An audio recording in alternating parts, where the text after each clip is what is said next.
What happens when a city dreams beyond its borders?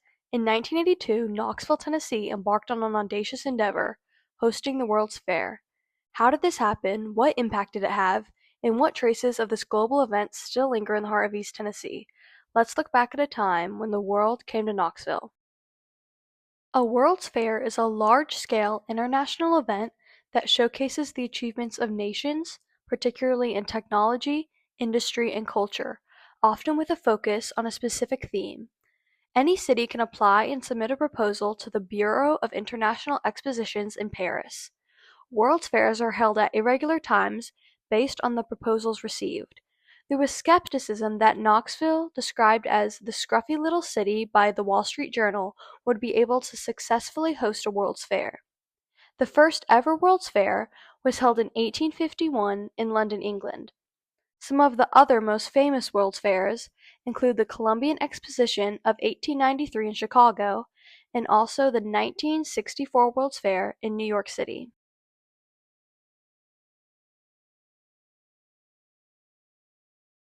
But why did the World's Fair happen in the scruffy little city of Knoxville, Tennessee?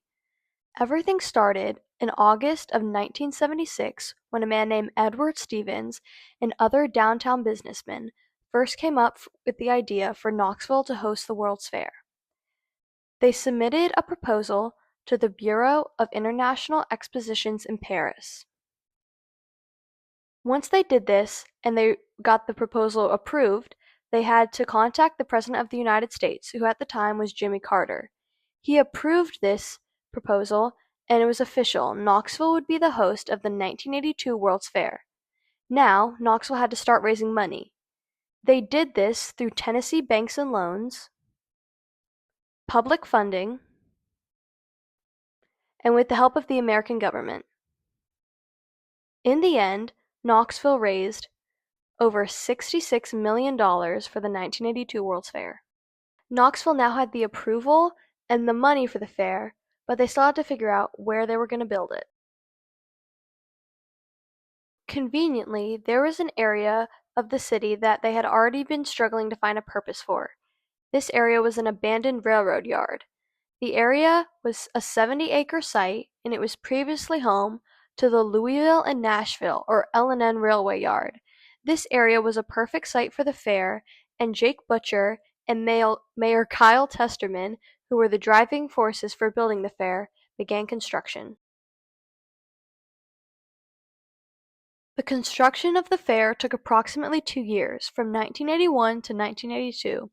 During this time, many different buildings were constructed, from the pavilions for the 22 participating countries to the restaurants, the gondola, different places for entertainment, the Ferris wheel, the Tennessee Amphitheater, and the iconic Sunsphere. The Sunsphere is a 266-foot-tall hexagonal steel structure. It was built as the central symbol and landmark for the 1982 World's Fair. The golden sphere at the top is supposed to represent the sun, fitting the fair's theme, Energy Turns the World. On the sphere, there are 360 panes of glass that add up to 14,000 square feet of glass. There are 5 levels inside the sphere, including 2 observation levels, 2 dining levels, and 1 level with a private kitchen. When the tower was first constructed in 1982, they painted the base of the tower blue to match the sky, as the golden sphere at the top was made to represent the sun. But later, it was changed, and the tower was painted green. Now, as of late 2023, it has been painted back to its original blue color because of a restoration project.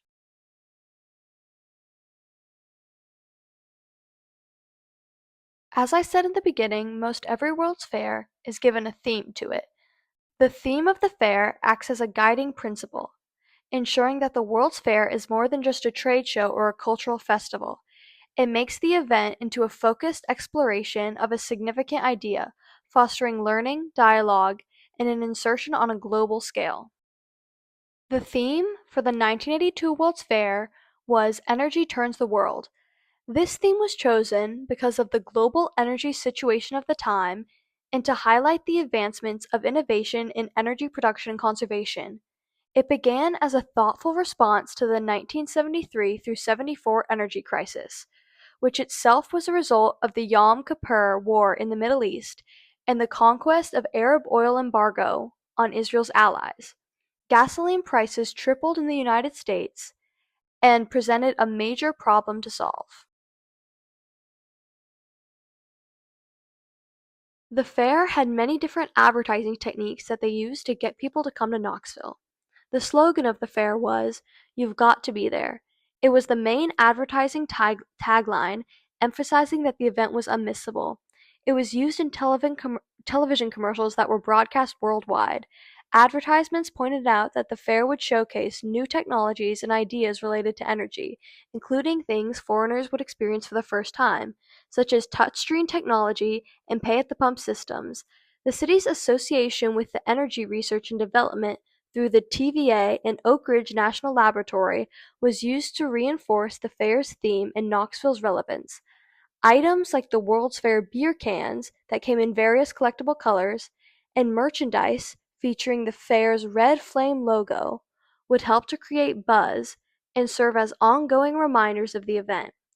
Also, souvenirs like shirts and buttons would proclaim the message, "The scruffy little city did it." This became popular, turning a negative comment into a point of local pride and a unique marketing angle. This is an example of one of the advertisements used. From the red earth of Mexico, it's coming.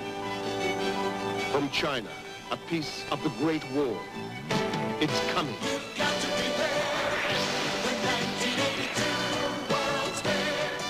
From every corner of the earth, it's coming. And it's coming soon. You've got to be there. Point me in the right direction. I'll be there. The 1982 World's Fair. You've got to be there. I'll be there. I'll be there. I'll be there. I'll be there. I'll be there. You want to see how history is being made in Tennessee. You've got to be there. Columbia, you have okay to land in Knoxville? Roger, Houston, we'll be there. The 1982 World's Fair. You've got to be there. The fair finally opened on May 1st of 1982 and would close 6 months later on October 31st. In total, more than 11 million people came to the fair. On opening day, 87,000 people came. There was an opening ceremony, and President Reagan delivered a speech. Over the next 6 months, the people who came to the fair were entertained, educated, and enthralled. Perhaps one of the most significant yet initially understated events was the introduction of touchscreen technology at the United States Pavilion. This was the first time many people had ever seen or interacted with a touch-sensitive computer screen, a technology that would later revolutionize personal computing and mobile devices. The pavilions of the 22 participating nations offered fascinating glimpses into different cultures, technologies, and perspectives on energy. Some of the most popular included China. China's participation was historically significant, marking their first involvement in a World's Fair since 1904, symbolizing their opening to the West. The pavilion itself was immensely popular. Japan. Known for its technological marvels, the Japanese pavilion featured a painting robot and a realistic bullet train simulator. Australia. Offering a look at their landscape and energy resources, it also housed the popular Down Under pub. Peru. Peru displayed ancient Incan gold artifacts and a mysterious mummy. Saudi Arabia showcased their culture and vast oil reserves.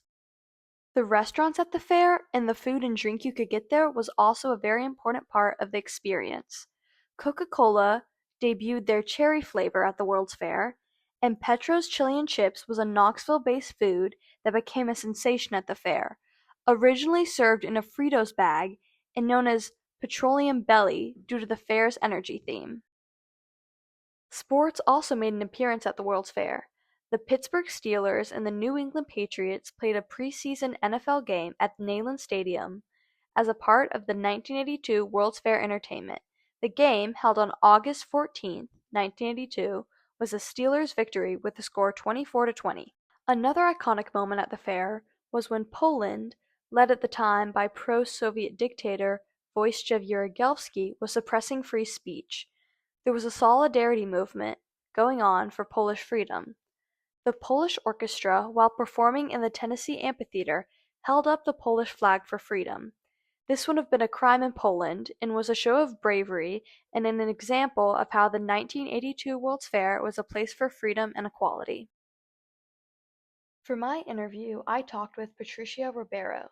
She worked at the Knoxville World's Fair in 1982. I first asked her what her job at the fair was. Hello, my name is Patricia Robledo. I'm originally from Colombia, South America. My family and I moved to Knoxville, Tennessee in 1981, and one of my sisters got a job at the World's Fair way before it opened. I decided that I would do some volunteering work as a way of practicing my English.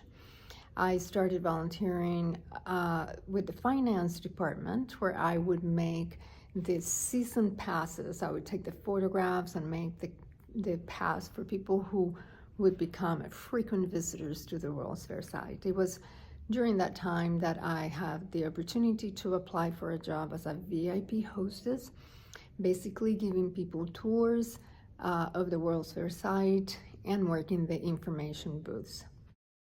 The next question I asked her was what was her most memorable experience working at the fair. There were a lot of memorable experiences at the World's Fair, but I think one highlight for me had to be being asked to be part of the entourage that accompanied President Carter throughout the World's Fair site. That was really exciting for me, and I remember that his daughter Amy came with him, and Amy was just like maybe 4 years younger than I was. And so it was just an incredible experience for me to be that close to them, although I had no personal interaction with him because the entourage was pretty big. It was just very exciting. Next, I asked her, from her observation, which pavilions or exhibits were the most popular. At the World's Fair, we had, I believe it was 18 pavilions of different countries, but obviously a lot of other exhibitions. So there was a lot to see and do. It was very exciting to go into each pavilion and kind of get an idea, a glimpse of what that country was like. So it was just exciting. It was like having a passport to travel the world, actually, but just in Knoxville, Tennessee. So that was really just a neat thing. I think the Chinese pavilion was definitely the most popular one. There were hundreds of thousands of people that waiting in long, long lines just to see the Chinese pavilion. I think this had to do because China had been kind of reclusive and kind of isolated, and this was, I think, the very first time they had a pavilion at a World's Fair. And it was a great exhibit. I remember a lot of the artisans that worked there that you could watch do their craft. And then they had just historic artifacts and the terracotta warriors from the Great Wall of China. It was a really neat place to be. Finally, I asked her what she thought the lasting impact of the fair had on the culture of Knoxville. I think more than anything, the 1982 World's Fair in Knoxville showed us what was possible. I think there were many doubts that it would be a good World's Fair, that it would be successful, and indeed it is, I think, the only one in the history that has not lost money, and it was very successful. So I think it showed Knoxville that we can do a lot. More than just a 6-month spectacle, the 1982 World's Fair left an indelible mark on Knoxville. It physically reshaped the downtown with the creation of the World's Fair Park and the iconic Sun Sphere. Beyond the infrastructure, the fair ignited the local tourism industry and fostered a powerful sense of civic pride, proving that this scruffy little city could indeed shine on a global stage. The fair's focus on energy during the 1970s energy crisis highlighted the need for innovative solutions and introduced various technologies that are now commonplace. The fair brought together 23 nations and numerous private organizations, fostering a sense of global cooperation and exchange of ideas on energy and technology. The energy of 1982 may have dissipated, but its transformative impact on Knoxville's landscape and spirit continues to resonate today.